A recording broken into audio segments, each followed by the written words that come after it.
अहिल्याबा देवी, पिता दामोदरस्तथा बांधवा देशभक्ताश्च स्वकीया भुवनत्रयम्, स्वकीया भुवनत्रयम्। 100 साल तक जियो, ऐसे हमारे वेद कहते हैं। जीवेम शरदशतम, मोदाम शरदशतम, नंदाम शरदशतम, रोहेम शरदशतम, अधिनाश्याम शरदशतम। ऐसी 100 साल तक हमारा जीवन आनंद से चले, बिना हारे, बिना दीनहीन लाचार होते हमारा जीवन चले। ऐसी आदर्श जीने वाली ये हीरा माता, हीरा देवी हुई। कल 30 दिसंबर 2022 सुबह सुबह 3:30 बजे वह परलोक सिधारी। हीराबा देवी, उन्होंने बचपन से ऐसा जीवन जिया। 1923 में उनका जन्म हुआ और बचपन से ही निर्धनता का जीवन होते हुए भी तेजस्विता से जीकर दिखाया। बचपन से काम करना, मजदूरी करना, दूसरों के घर जाना और मजदूरी करते हुए अपना जीवन, अपना कुटुंब बढ़ाया, पढ़ाया, लिखाया। और कितने भी छोटे हम क्यों ना हो, धन के लेवल पर या तो प्रतिष्ठा के लेवल पर भी कितने भी छोटे क्यों ना हो, लेकिन ऊंचा विचार उनके जीवन में दिखाई देता है। उनके 5 बेटे और 5 बेटों में एक है माननीय प्रधानमंत्री नरेंद्र मोदी अभी के।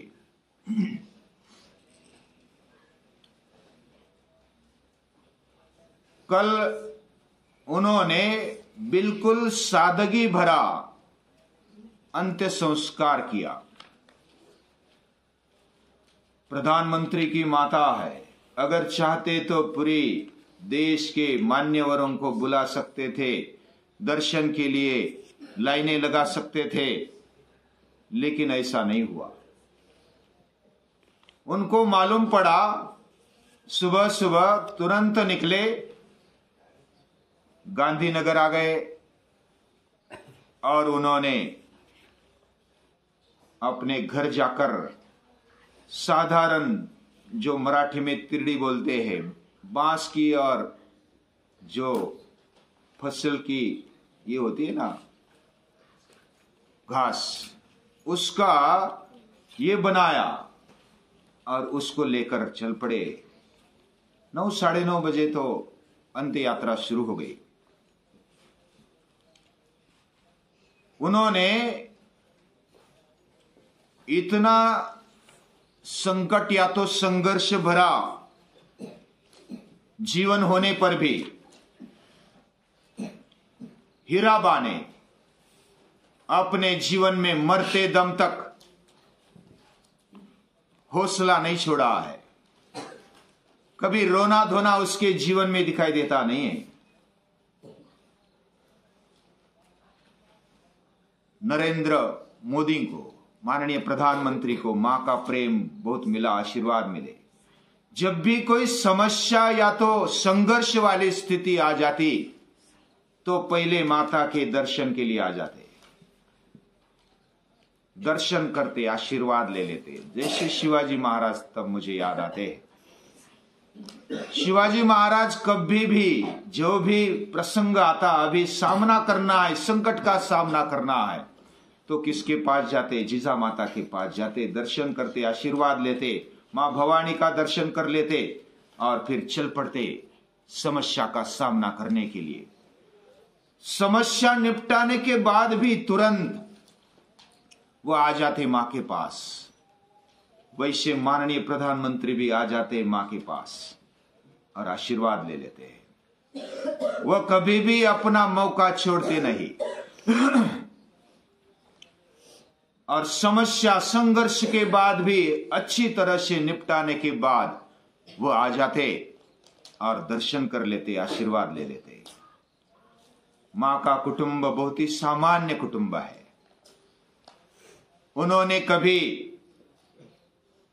इतना सामान्य होने पर भी लगभग वो 12 साल मुख्यमंत्री रहे और मुख्यमंत्री रहने के बावजूद और 8 साल अभी प्रधानमंत्री है।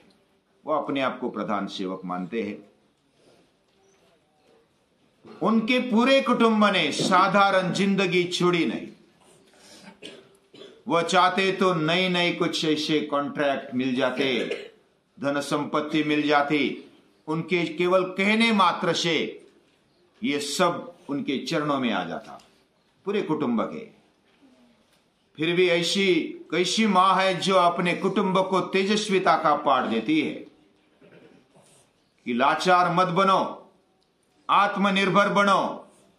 ऐसी तपस्वी है, कर्मयोगी है। और उनके बेटे भी वैसे ही है। उनके सभी बेटे छोटा काम हो या बड़ा काम, कोई भी काम हल्का नहीं है। ये उनके कर्तव्य पथ पर चलने पर पता चलता है कि ये कैसे तेजस्वी और कर्मयोगी है। 9:30 बजे अंत यात्रा हो गई, अंत यात्रा शुरू हुई। उसके बाद 3-3.5 घंटे में वो पूरा अंत्यविधि हो गया। उसके बाद उनको कोलकाता जाना था, लेकिन अभी अचानक ये प्रसंग आने पर उन्होंने अहमदाबाद में उधर राजभवन में चले गए और उधर से वंदे मातरम जो एक्सप्रेस का उद्घाटन करने के लिए वो जाने वाले थे कोलकाता में, राजभवन से लाइव वो उधर मिल गए और जो कर्तव्य पथ पर डटे रहने का जो उनके कुटुंब का वारसा है वो उन्होंने संभाला। बिना थके, बिना रुके। मां बाप भी काम करते रहे। दामोदर उनके पिता, वह भी कष्ट भरा जीवन जीते थे, मेहनत करते थे, किसी के आगे झुके नहीं, फोकट का लिया नहीं। ये व्रतनिष्ठ जीवन उनका दिखाई देता है। और ऐसे निरंतर अपने कर्मयोग पर बने रहने वाले माता पिता के उदर में ही ऐसा पुत्र, ऐसा कुटुंब जन्म लेता है। मातृवान, पितृवान, आचार्यवान पुरुषो वेद। माता से, पिता से, अपने पूर्वजों से हमें जो मिलता है वह सच्चा संस्कार, सच्चा शिक्षण होता है। ऐसा शिक्षण उनके कुटुंब ने पाया। इतनी हालांकि की परिस्थिति होने पर भी उधार किसी से लिया नहीं। सूखी रोटी खा लेते लेकिन उधार नहीं मांगते, लेना ही नहीं। ऐसा उनका जीवन दिखाई देता है। 5 बेटों को ऐसा बताया, कितनी भी अभाव की स्थिति आ जाए, कितनी निर्धनता की स्थिति आ जाए, भूखे रहेंगे लेकिन किसी के आगे हाथ नहीं फैलाएंगे। जो मेहनत का है वह स्वीकारेंगे, बिना मेहनत का हमें नहीं चाहिए। इस प्रकार वो जिए और अभी जी रहे हैं। वो दिख रहा है। इस प्रकार संघर्ष में कभी उफ नहीं, कभी ऐसा नहीं कह रहे बाप रे संघर्ष आ गया, बस मैं मर गया, अभी क्या करूं, एक शब्द भी नहीं। उल्टा डटकर सामना करने की वृत्ति दिखाई देती है। लेकिन इसका मतलब वो पूरे शुष्क है, ऐसा नहीं है। जब माता के बारे में वो बोलने लगे, पहले 2-4 साल पहले उनको बोलने के लिए बताया गया कि आपका कुटुंब आपको कहां से प्रेरणा मिलती है। वो बोले कि मेरी मां से मुझे प्रेरणा मिलती है। मां जब मुझे बोलती है, कहती है, उनके लिए तो मैं अभी भी बेटा ही हूं। अभी 71 साल 72वां साल चल रहा है माननीय प्रधानमंत्री का, फिर भी माता के लिए तो वो बेटे है, बेटा है छोटा। माता की जब याद आती है तो वो हम बचपन से जैसे हमें बड़ा किया, हमारी परवरिश की, परवरिश में भी कभी संघर्ष छोड़ा नहीं, हमारा शिक्षण भी अच्छे से अच्छा हो इसका प्रयास किया। वह मजदूरी करती, बर्तन मांजती, दूसरों के घर का धोना था ना, कपड़े बिपड़े धोती, पानी लेकर आती। घर के लिए भी पानी दूर से कुएं से लाना पड़ता था, वडनगर उनका गांव। तो इतना जब बोलते हैं माननीय प्रधानमंत्री तो आंखों में आंसू आ जाते हैं कि मेरे मां ने मेरे लिए, हमारे लिए इतना कष्ट उठाया। हम भी माता पिता को याद करें, उनके कष्ट को, उनकी मेहनत को, उनके तप को याद करें। उन्होंने ऐसा जीवन जिया, जी रहे हैं हमारे सामने। इतना सारा भी शान शौकत होने पर भी कोई भी ऐसा अहंकार नहीं है। संघर्ष की स्थिति में भी, यानी अभी तो पहले तो समझो मुख्यमंत्री नहीं थे या तो प्रधानमंत्री नहीं थे। प्रधानमंत्री मुख्यमंत्री जब रहे लगभग 20 साल हो गए। 20 साल से सादगी भरी जिंदगी छोड़ी नहीं।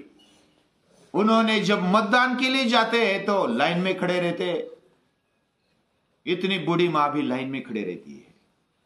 वीआईपी ट्रीटमेंट नहीं, चलो अभी प्रधानमंत्री की मां है, जाएंगे तुरंत आगे, ऐसा नहीं।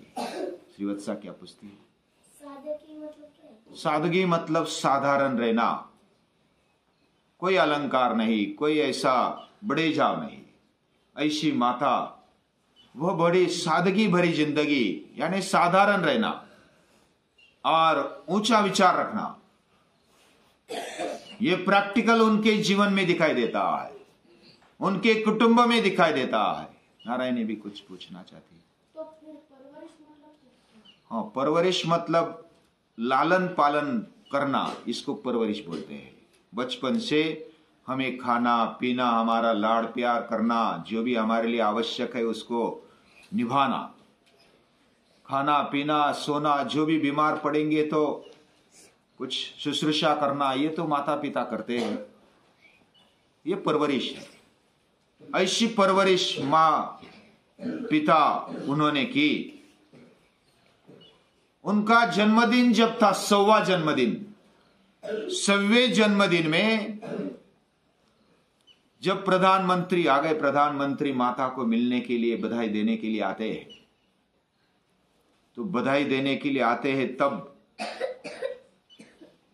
उनको याद आती है तो आ जाते, बीच में भी आ जाते थे, लेकिन खास मौके पर वो बिल्कुल भूलते नहीं, वो आते हैं, मिलते हैं। और 18 जून 2022 को अभी मिलने के लिए आए थे और तब लगभग पौना घंटा बातचीत की।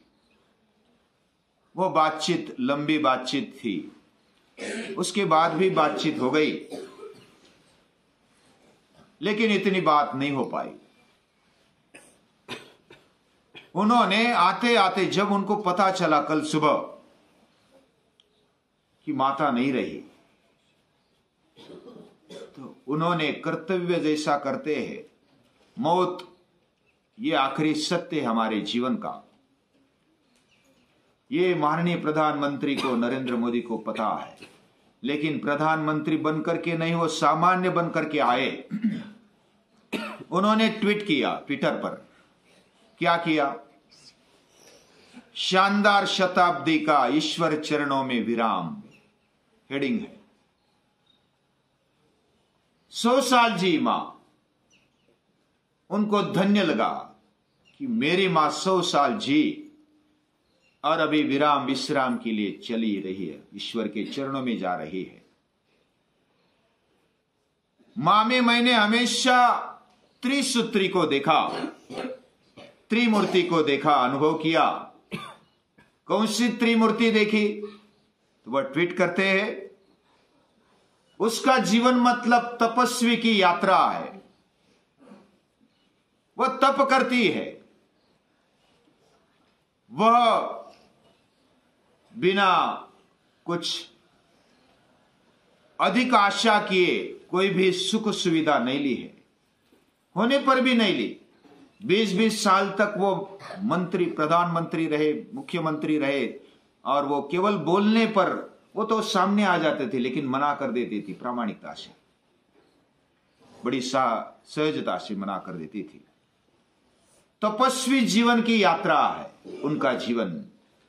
दूसरा उन्होंने कहा, वह निष्काम कर्मयोगी का प्रतीक है, कोई इच्छा नहीं। उनका जीवन पूरा देश के लिए, अपने कुटुंब के लिए, पूरी दुनिया के लिए समर्पित है। तू तेरा काम कर, मैं मेरा कर लूंगी। यानी मरते दम तक, यानी बीमार पड़ी, सोमवार को और मंगलवार को एडमिट किया अहमदाबाद के हॉस्पिटल में, और शुक्रवार को यानी कि कल सुबह सुबह चल बसी। 3-4 दिन की बीमार। तब तक उन्होंने पानी भी लेना है तो खुद उठ जाती, पानी ले लेती किचन से और पी लेती, खाना स्वयं बनाती, जो भी करना था बिना लकड़ी के वो चलती। तबियत में सुधार भी आया था, और तबियत एडमिट किया तो माननीय प्रधानमंत्री मिलने के लिए भी आकर गए थे। तब भी बात हुई, वो बोले कि आप मेरी चिंता मत करना, आप अपने कर्तव्य कर्म पर डटे रहना, मैं ठीक हो जाऊंगी, चिंता मत करना। तो इस प्रकार पूरी सुविधा होने पर भी उन्होंने सुविधा नहीं ली। वह तपस्वी की यात्रा उनका जीवन है, निष्काम कर्मयोगी का वो प्रतीक है, और मूल्यों के प्रति प्रतिबद्ध उनका जीवन दिखाई देता है। उसमें पूरे समाहित हो गई। मूल्य हमारे जीवन में होने चाहिए, निर्भयता होनी चाहिए, प्रामाणिकता होनी चाहिए, कर्तव्य दक्षता होनी चाहिए, भाईचारा होना चाहिए, और कभी भी कितनी भी समस्या आ जाए तो कभी रोना नहीं, कभी भागना नहीं, डटकर खड़े रहना। अभी माताजी चली जाती है, उस समय अपने कर्तव्य पथ पर डटे रहना यह साधारण बात नहीं है। मुझे राम की याद आ गई। श्री राम जब वनवास चले जाते हैं, पिताजी बीमार पड़ जाते हैं, सभी को मालूम है। भरत जी लेने के लिए जाते हैं चित्रकूट के घाट पर, और उधर भरत जब लेने के लिए जाते बता देते कि पिताजी नहीं रहे, तो उनको बड़ा दुख होता है। और इस बहाने वो भरत वापस आने के लिए आग्रह करता है कि पिताजी नहीं रहे, उनका क्रियाकर्म करना है, उनकी विधि बाकी के करने हैं, तो आप चलो। तो भरत को बोले कि ये आपका भी कर्तव्य है, आप राजा है तो पुत्र बनकर के भी, राजा बनकर के भी आपका कर्तव्य है, और मैं इधर ही उनके लिए जो भी विधि है करूंगा, लेकिन कर्तव्य पथ से हटूंगा नहीं, वापस नहीं आ सकता। उनके वचन के लिए मैं बाधा बन जाऊंगा। उन्होंने वचन दिया है कई अपनी माता, मेरी माता को, कि राम वनवास जाएगा, भरत राजा बनेगा, तो यही होगा। मृत्यु ये आखिरी सच है जीवन का, ये उन्होंने माना, स्वीकारा, अपने जीवन में उतारा। जैसे राम ने उतारा है वैसे इधर माननीय प्रधानमंत्री दिखते हैं। ऐसी माता तपस्वी की यात्रा जीती है, निष्काम कर्मयोग करती है, और मूल्यों के प्रति जो भी कटिबद्ध रहना है, प्रतिबद्ध रहना है, उसमें वो पूरी समाहित हो गई है। और उन्होंने आखिरी संदेश क्या दिया था पता है? उन्होंने आखिरी बार जब मिली तो उन्होंने कहा कि काम करो बुद्धि से, जो भी कार्य है करो बुद्धि से, और जीवन जियो शुद्धि से, शुद्धता से। ऐसा संदेश देती है कि कोई भी कार्य करना है तो दिमाग लगाकर करना, बिना दिमाग चलाए नहीं करना। ये बूढ़ी मां बोलती है, वो बूढ़ी नहीं, युवान है, अपने जीवन को जीती है, अपने बेटों को, कुटुंब को, पूरे देश को आदर्श देती है, पूरी दुनिया को आदर्श ऐसी मां ये दुर्लभ होती है। कृष्ण को भी याद करेंगे तो देवकी माता वह संघर्ष में भी डटकर खड़े होती है। कृष्ण कितने संकट अपने पर लेते फिर भी देवकी माता डगमगती नहीं, वो प्रोत्साहन देती है। ऐसी माता हम हमारे देश में बहुत सारी हुई। जीजा माता हुई। नारायणी कुछ पूछना चाहते? दुर्लभ यानी मिलने में कठिन, वैसी मिलना कठिन है। दुर्लभ यानी उसका लाभ मिलता नहीं, हर एक को ऐसी माता नहीं मिलती। जो भी माता मिलती भगवान हमें दे देते हैं। हम उनसे जो भी लेना है, जो भी अच्छी बातें आगे बढ़ाना है, अपने जीवन में आचरण में लाकर वो आगे बढ़ाना है। अभी उनके बारे में बहुत सारा कहा जा सकता है, लेकिन आज याद करते हैं उनको। वह दुनिया को, पूरे भारत देश को हीरा लेकर मां चली गई, हीरा देकर मां चली गई। ऐसा हीरा रत्न हमारे साथ है, हमारे देश में है, हमें गौरव है। ऐसी माता पर गौरव है। ऐसा संदेश माता देती है। हमारे जीवन में भी ऐसा ही संदेश हम कार्य करें बुद्धि से, और हम जो भी जीवन जिए वह शुद्धि से, शुद्धता से। ये शुद्धि, ये बुद्धि हमारे जीवन में आ जाए, ऐसी प्रार्थना करते हुए हीरा बा को ये भाव शब्दांजलि अर्पित करते हैं। नमस्कार करते हैं।